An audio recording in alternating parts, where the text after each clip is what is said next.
Shalom. I'm going to start off by giving all praises, honor, and glory to the Most High, whose true name is Yahweh, and in the name of His only begotten Son, who the world ignorantly calls Jesus Christ. His name is Hamashiach Yahushua in the Hebrew. Okay? I'll be going into the thief on the cross that were alongside Christ, how he will be, and he was told that he would be in paradise, proving that he had works in faith.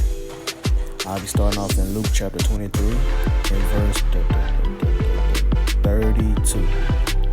And it reads, "And there were also two other malefactors led with him to be put to death." So this here shows Christ wasn't by himself. He had two others being hung. Verse 33, "And when they were come to the place which is called Calvary, there they crucified him and the malefactors, one on the right hand and the other on the left." 34, "Then said Jesus, Father, forgive them, for they know not what they do. And they parted his raiment and cast lots. And the people stood beholding, and the rulers also with them deriding him, saying, He saved others, let him save himself, if he be Christ, the chosen of God." So they mocking Christ, the people around that was witnessing this, they mocking him, saying, "Hey, if this man really is the Christ that they say, let's watch him with the nails in his hand get down from the cross and save himself." Okay, verse 36, "And the soldiers also mocked him, coming to him and offering him vinegar." So they saying the same thing, they mocking him, just as the people. 37 is saying, "If thou be the king of the Jews, save thyself." So they saying the same exact stuff. 38, "And the subscription also is written over him in the letters of Greek and Latin and Hebrew, This is the King of the Jews. And one of the malefactors which hang railed him, saying, If thou be Christ, save thyself and us." So now you have one of the people, which malefactor is another word for criminal. Criminal is another word for malefactor, my bad. Salakia. But you see that guy, one of the criminals was being hung, questioning Christ in his authority. So they saying, if he be the Christ, let's see him save himself and us. So he's saying the same thing that the people and the soldiers are saying. They mocking him. Verse 40, "And the other answering rebuked him, saying, Does not thou fear God, seeing thou art in the same condemnation?" Verse 40 is key, because you see that one of the malefactors rebuked the other, and that's very important to take heed to, because he's rebuking the other brother. You can find that in the law. So why one of the malefactors is on the cross, he's rebuking, he's correcting the brother. Let's find that in the book of Leviticus. Leviticus 19 and verse 17. So we're going to get that in Leviticus. Leviticus 19 and 17. "Thou shalt not hate thy brother in thine heart. Thou shalt not suffer sin." Salaki. "Thou shalt in any wise rebuke thy neighbor and not suffer sin upon him." So he corrected his brother while he was on the cross. He rebuked him. Let's go back. Luke 23 and verse 40. He said, "But the other answering rebuked him, saying, Does not thou fear God, seeing thou art in the same condemnation? And we indeed justly, for we receive the due reward for our deeds." So he's telling them, hey man, we receiving what we deserve for the things that we done wrong. But this man, watch this here, but this man have done nothing amiss. So he's saying, he acknowledging Christ. He's saying that he didn't do anything wrong. Verse 42, watch this here. "And he said unto Jesus, Lord," he called him Lord. That's mighty. "Remember me when thou comest into thy kingdom." So one of the malefactors acknowledged him.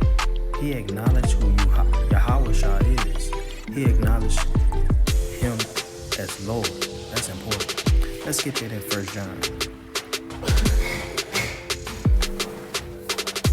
1 John 2:23.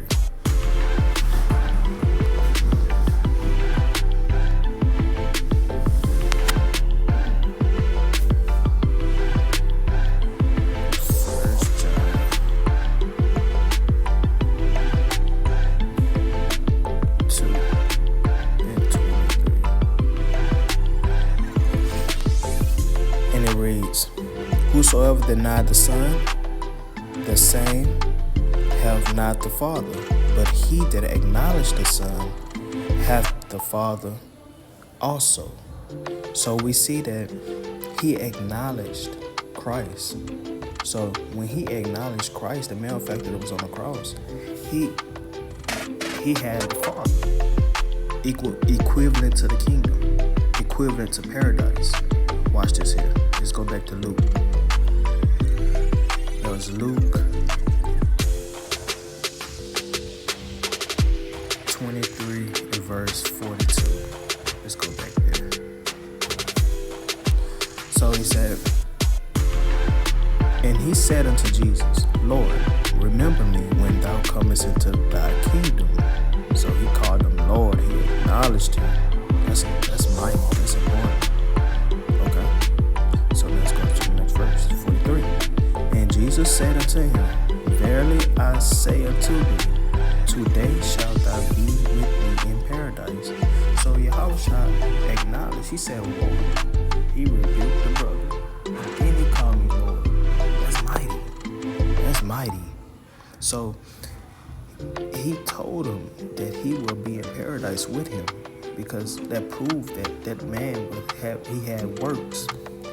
Okay, while being hanged on the cross alongside him, he showed love. All right, let's get that in Luke chapter 12. Luke chapter 12 and verse 9. It say, but he that denied me before man shall be denied before the angels of God. So that man did not deny Christ. He accepted him. And then he called him Lord. He acknowledged Christ, Yahushua. All right? Let's get that in Romans chapter 10 and verse 8. Okay. Romans 10 and verse 8. It said, but what said it? The word Salaki. Let me get 9. I think it's verse 9. Verse 9. That if thou shalt confess with thy mouth the Lord Jesus, and shalt believe in thine heart that God hath raised him from the dead, thou shalt be saved. So Yahushua was shocked. He said, oh man, this man believed in me. He will be saved. He will be in paradise. That shows your faith. You have to have faith in Yahushua. Last verse, Revelation, I think it's 14 and 12. 14 and 12. Listen to this. Here is the patience of the saints. Here are they that keep the commandments of God and faith of Jesus. So that's important. We have to have faith in keeping the commandments, and that's what the thief on the cross did. He had faith and kept the commandments. And I hope that was edifying. I hope that was edifying to the body. And I'm gonna end it with Romans 10 and 1.